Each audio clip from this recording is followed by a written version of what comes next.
Hi all, Rick here. So let's look at the prehistory of the Sol system and its native species that came before the humans in Star Trek. So, Earth was originally one of the many planets that the Progenitors seeded with the template for humanoid life around 4.5 billion years ago. These beings are considered to be the first humanoid species that evolved in the galaxy, who then set out looking for more like themselves and finding none, set about introducing their own form in the optimistic view that such uniform appearances would allow future evolutionary lines to better associate and commune.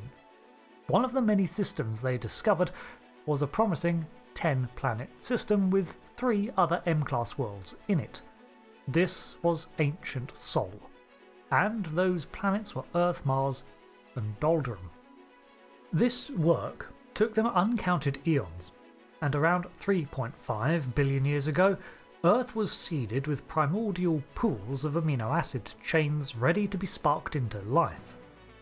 At this time, Q stuck his hand in it while Captain Picard stood on, having been brought to witness this era by the omnipotent being and seeing one of the foundational building blocks of life.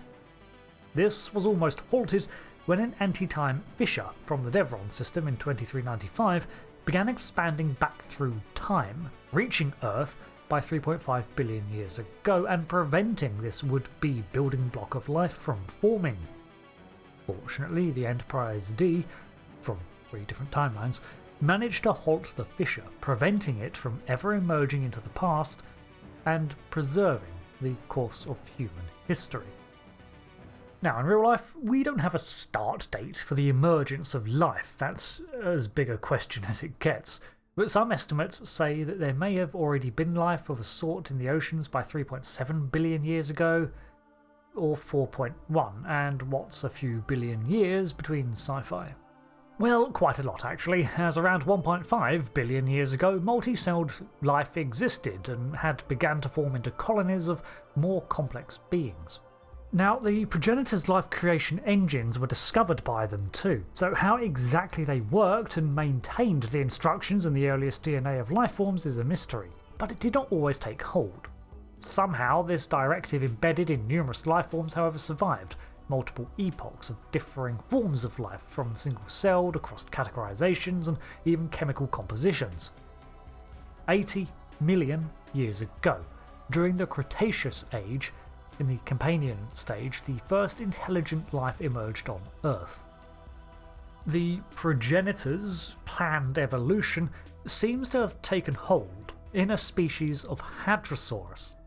These herbivores developed larger brains, and over the next few million years their forms shrunk and their digits grew more dexterous, and they utilised their upright posture more frequently until walking on 2 legs became the norm. While a reptilian-based species, these hadrosaurs, later going by the name the Voth, coexisted with other dinosaur species of prehistoric Earth for thousands of years, but their exact timeline is lost even to themselves. Now, 65 million years ago, the Progenitors' influence had taken hold in the native life of Mars, and had created a humanoid species of Martians. Their society adapted over millennia to eventually become a spacefaring species, though it seems that they had yet to invent warp travel. They did, however, have phasing technology, though they lacked transporter, replicator, deflector shielding and many other advancements that would become standard by the eras of Star Trek's shows.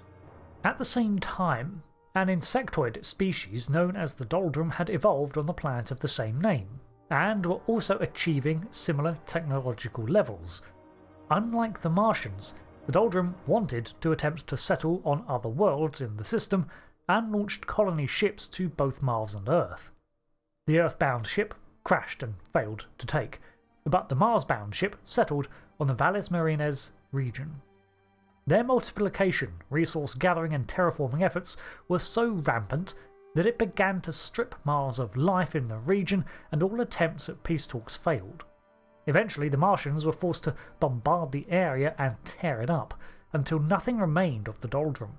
Any future colonies between the 4th and 5th planets were shot down as the two entered into a generational war. This came to an end when the Enterprise NCC-1701 was displaced in time and arrived in this era.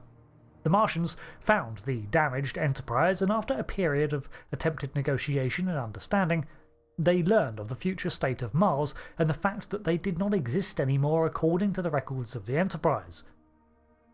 So they stole the ship's antimatter and deployed it as a weapon against the Dol'drm planet. While initially tempted to help out, the Enterprise crew realised that they had to step away and allow this to occur, as 65 million years later, there was no Dol'drm in the Sol system, and therefore this was a predestination paradox. The antimatter completely destroyed Dol'drm and ended the insectoid species, while the blast sent the Enterprise back to its own time. The scattered rubble of the planet would add 4% more mass to the asteroid belt. Its absence caused Mars's orbit to shift further from the Sun, and a larger piece of the debris spun through the Solar System as the Chicxulub meteor.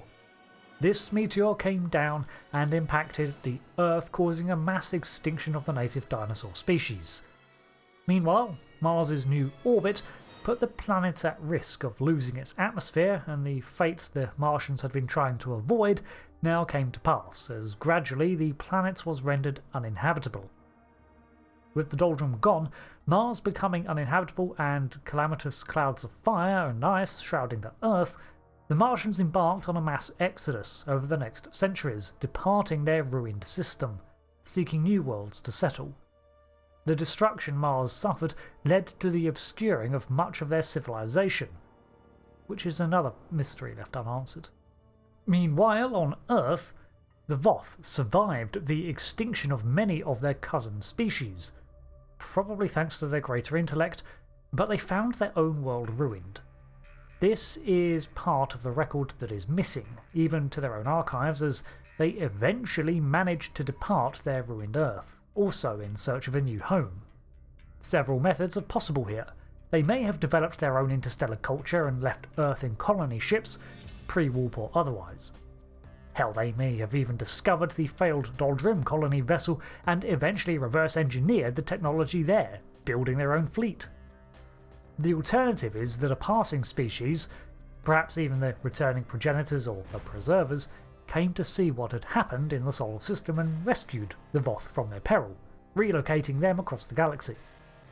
What is known is that over the next 65 million years, the Voth evolved into their own spacefaring culture, one of the most powerful species of the area, with advancements that eclipsed the Federations in almost every field.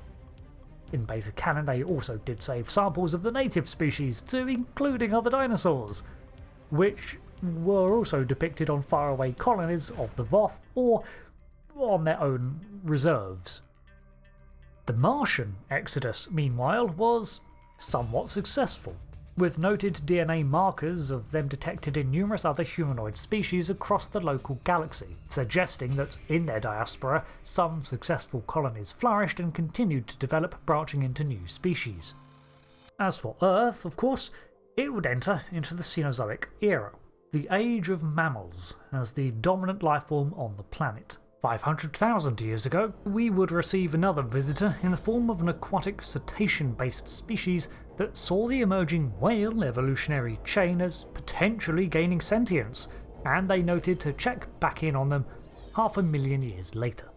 As humans emerged over millions of years and achieved interstellar observation, then flight, they found no signs of Dol'drm, no signs of the Voth that had grown on their own world, and the only signs that they may have not been alone as the first life in the solar system was the discovery of the unusual geological features on Mars that hinted that it may have been an M-class world in its ancient past, and the discovery of fossilised Martian lifeforms like insects. Any signs of the advanced civilizations, such as the Voth and Martians, were long since wiped away by a further 65 billion years of natural disasters. When the Enterprise's excursion to the end of the Cretaceous period was revealed to the Admiralty of Starfleet, the incident was deemed to be classified for its time travel nature and the implications that perhaps human life only existed because of the Enterprise's accidental interaction. Or perhaps it only existed because Q stuck his hand in a puddle of gloop to teach Picard a lesson. Or perhaps it only existed because the ancient progenitors decided on a whim to basically pollinate a planet for humanoid life. Or perhaps it only existed because the Voth decided to leave Earth instead of tough it out. Or that the Dol'drm colonized.